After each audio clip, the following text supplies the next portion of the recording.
What's up, guys? This is Matt Peel with MimicMethod.com, where we learn languages by ear.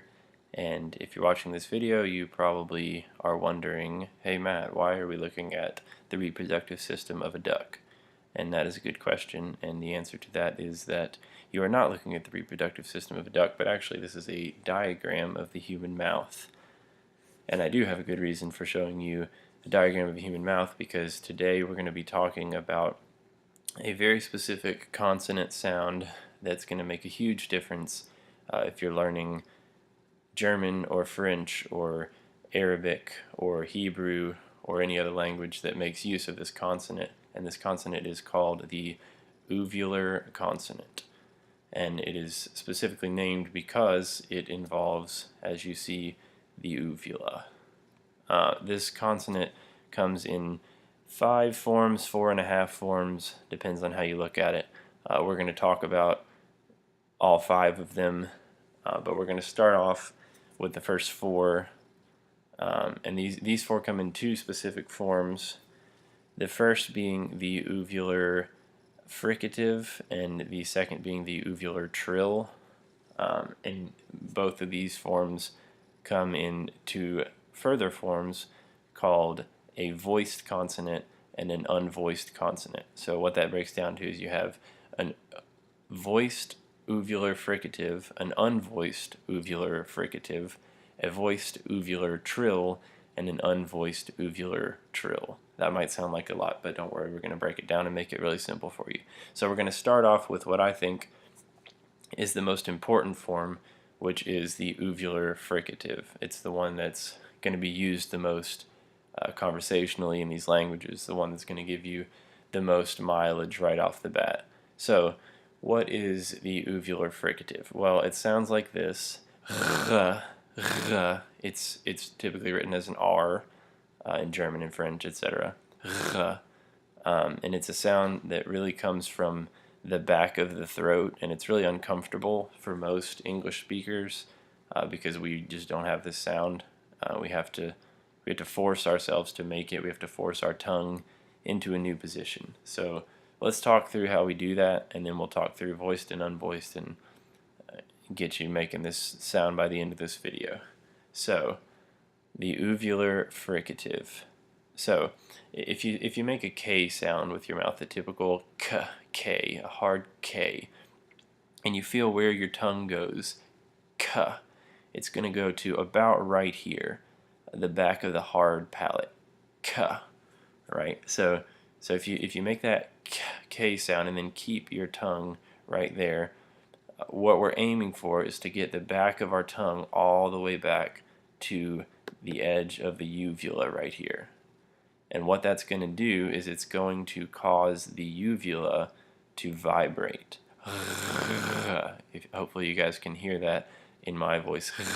The vibration of the uvula is where we're going to get this sound. So in order to do that, we have to take our tongue and slide it backwards and down. Not quite so far as to get like a gagging sound, like a choking or a gargling sound, but somewhere in between this hard K on the hard palate and the very back of the throat. We want to end up on the uvula and get that vibration. Surely you guys know what the uvula is. It's this rounded, dangling mass at the back of your throat. The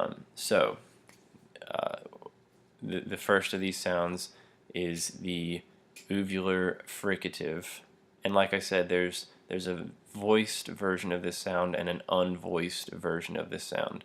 What that means is when your tongue slides back to the uvula and then you force air between your tongue and the uvula, you're going to get one of 2 sounds depending on whether or not you use your voice box, whether you vibrate your vocal cords.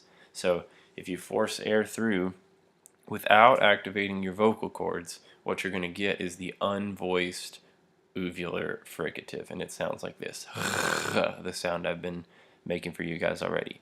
Excuse me, that is the voiced uvular fricative. Because you can hear my voice box is making noise. My vocal cords are vibrating like that while I make it. The other alternative is to make the fricative without using my voice box, and that is going to come out like this. As you can tell, I'm not making a sound while I do it. It has no voice.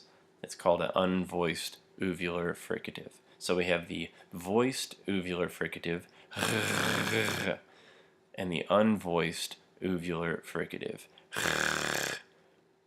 And these make a difference in that when this R sound, when this uvular fricative follows different sounds, for example, rouge in French, rouge is voiced. You can hear that my voice box is vibrating as I make that, as I pronounce that word rouge.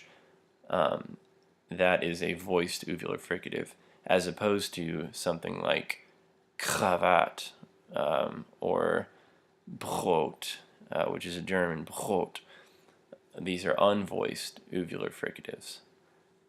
So that is the uvular fricative. Now let's move on to the uvular trill, which is less useful, less pronounced, a lot harder to recognize, and a lot less necessary to speak these languages well, but still something that you should know, something that you should put in the work to be able to do. Now, before we get into this, I'm going to be honest with you. I cannot fully make this sound yet. I've been studying German for a few months. I'm fairly well able to make the uvular fricative, but the uvular trill is still a struggle with me. The idea of the uvular trill is basically finding a sweet spot around this point where you can place your tongue and then vibrate the uvula such that it vibrates on its own, independent of the tongue.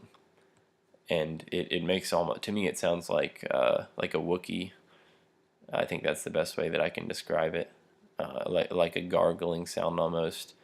And it really just involves, putting your tongue at different points along the uvula and finding at what point on the uvula you get that perfect vibration, and it just takes a little bit of work to figure that out. And again, you can make the same sound voiced and unvoiced, whether or not you are vibrating your vocal cords, activating your voice box, or not.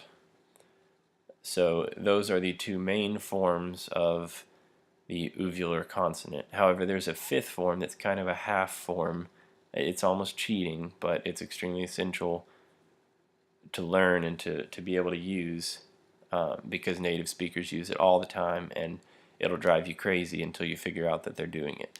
So this fifth sound is called the uvular approximate, and the uvular approximate is formed very similarly to the uvular fricative. The only difference is, instead of the tongue coming all the way to the uvula and then vibrating it, it comes about where this diagram shows, with a little bit of space in between, and doesn't quite cause the uvula to vibrate. So it sounds like this. You can hear that I'm almost getting to the full-on fricative, but I'm not. And what it allows you to do is not expend as much energy, not create as much friction in your mouth, and it doesn't take as much time, and it allows you to say words quickly, fluidly, to get them out of your mouth without having to do so much work and slow you down. And native speakers do this, and they don't even realize it, and you won't notice them doing it until you understand this concept, until you know what they're doing, and you'll know better than they will what they're doing after this video, because you'll understand that they're making an uvular approximate. But if you can learn to make this sound, and if you can differentiate it from the uvular fricative and the uvular trill, it'll allow you to be fluid, quick, to make rapid word creation in these languages without having to stop and create all this friction in your mouth every single time that you have to make the sound. So guys, that's how you make the uvular fricative, voiced and unvoiced, the uvular trill, voiced and unvoiced, and the uvular approximate. And all of those are just different forms of this overarching concept called the uvular consonant.